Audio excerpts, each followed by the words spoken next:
Hey, what's up, guys? Welcome back to the channel. Today, I got a special webinar for you guys. This is for all competitive tennis players.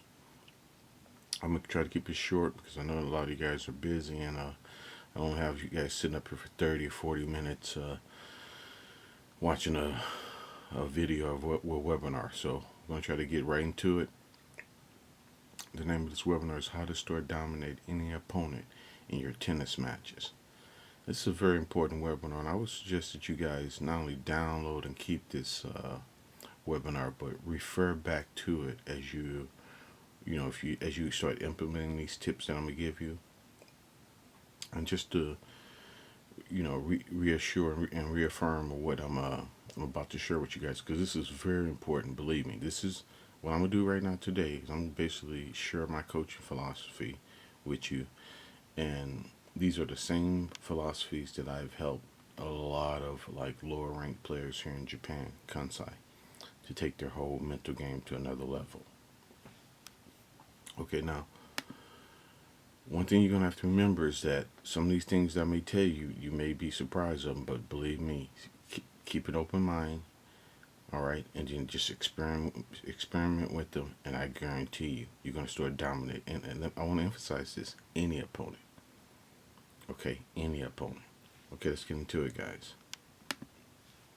Develop an all-around solid game for consistently competing on a high level. You must develop solid strokes, a solid volley, a solid first and second serve, and a solid return game. What is your weakest shot right now? Whatever it is, get to working on it in practice, and don't stop working on it until you can execute it well. Then move on to another stroke. Keep doing this until you have an all-around solid game. Now you can see the key word there is solid. You have to be able to execute your shots, guys. Would be the serve, the volley, the return. And by the way, the two most important shots are, of course, the serve and the return. But yet, they're also the two of the shots that players work on the least. Go figure that. Okay, so again, it's just repetition, repetition, getting in the reps, adjusting after every one, and working the process. But you don't have to become a great volleyer, guys. The great thing about this is that if you just have solid strokes and you keep your opponent deep, you're gonna get a short ball that you can take advantage of. And then if you come in on a solid approach shot, there's not that much you're gonna have to do with the volley. Just block it in open court. Okay, so remember, and again, what is your weakest shot? I see players in there, strengthening their favorite shots, and then it's like, whoa, have you worked on your low volley? Have you worked on your net game?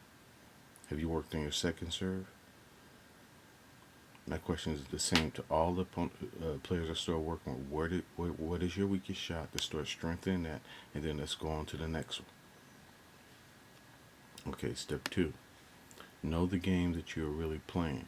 You're not playing tennis in matches, but you are playing a mental game. So work on your mental game as much as you work on your tennis game. Listen, tennis competition is all mental, and you're only as good as your mental game is on that given day. Never forget this fact, and never take your mental game for granted. The reason most tennis players stay in a slump is because most of them never get taught this fact by their coaches. Okay, what am I talking about here, guys? Know the game that you're playing. See, many juniors out there, and even adults, they think they're playing tennis. Okay, if you were playing tennis, you probably be winning. See, the problem is you can't handle the pressure. And see, when you're playing with the mental game, it's all pressure. My advice to a lot of these pros too, especially when they've hit at their point in their careers, when they pretty much develop their own authentic style of play, they need to be spending more time working on their mental game. I mean, Federer just lost in the U.S. Open. Now listen what happened. A lot of people are blaming this on age, but what I told my Facebook group was this: the previous match he went out there, I think he destroyed golf, and I think it was like in 3 sets. It was really quick, 6-2, 6-2. What is it, 6-0? And then he comes right back and he struggles with Demetrius, who beats him again in five. And I mean, his mental game was just up and down. And then people start coming in my Facebook group. Well, what time is he's 38 or he's putting around 4 kids? That has nothing to do with it. I can tell you guys right now what Federer should have did that he didn't do, in the latter part of his career. And this was especially when he was struggling. He should have just started working on his mental game daily. Okay, of course he can get his hour of hitting in like that, but the rest of the time, if he's not spending with his kids, that time should have been strengthening his mental game. And I guarantee you, Federer would have had another 10 slams per now. Okay, I'm going to go on a record and say that. And I love the guy. Look, I hope he does win another Grand Slam. But I can tell you right now, if I was coaching him before, I would be like, hey, Federer, we know how great you are. What we got to do is make sure that you get a checkup from the neck up. Okay, let's keep it moving, guys. Okay, 3. Use your mind as a weapon in your tennis matches. Since all tennis competition is all mental, you must learn how to use your mind as a weapon in your matches. Your goal in every match is to, at some point, mentally break down your opponent. Every player has a mental breaking point. Your job is to find out what it is and then get them to mentally give up. This is why you need to work on your mental game as much as you work on your tennis game. This is it, guys. Use your mind as a weapon. You want about the world-class players? They are mentally strong. And that's why they're the world-class. And what you got to do is you got to start, when you go into a match, I don't care how many times you lost to that player. What you got to say is, you know what? I know you got a mental breaking point in you. And I'm committed, since my strokes are solid and everything else, I'm committed to finding out where it is. And I'm going to stay with it until you mentally give up. And believe me, guys, they will. You know, I've seen, this is the same strategy that helped me teach a lot of my lower ranked players how to beat the players that they could never beat. You know, I told them, I said, look, once we really got their strokes out, the first thing I started working on was their mental game. Daily, strengthening daily. Okay, there's certain exercises like warrior meditation, Mushin tennis. That's why you need to sign up for my newsletter too, to be getting this information, guys. Okay, let me make that point right now. You need to be signed up for my newsletter where I give at least 2 mental tips a month, and also I'm going to start doing these webinars and teleseminars for you. Okay, but you have to get your mental game, and you have to start using your mind as a weapon, guys. You want your mind to be strong. Okay. Okay, go all in whenever you play a tennis match. Develop the mindset of a champion. Start going all in all of your tennis matches. The true champions leave it all out there on the court in all of their matches. That way, win or lose, they can still walk off the court feeling like a winner.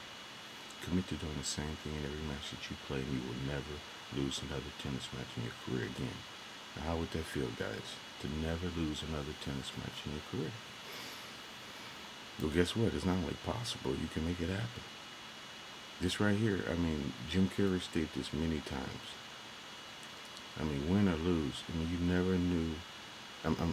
Jim Carrey would constantly be walking off the court feeling like he won, because he left it all out there on the court.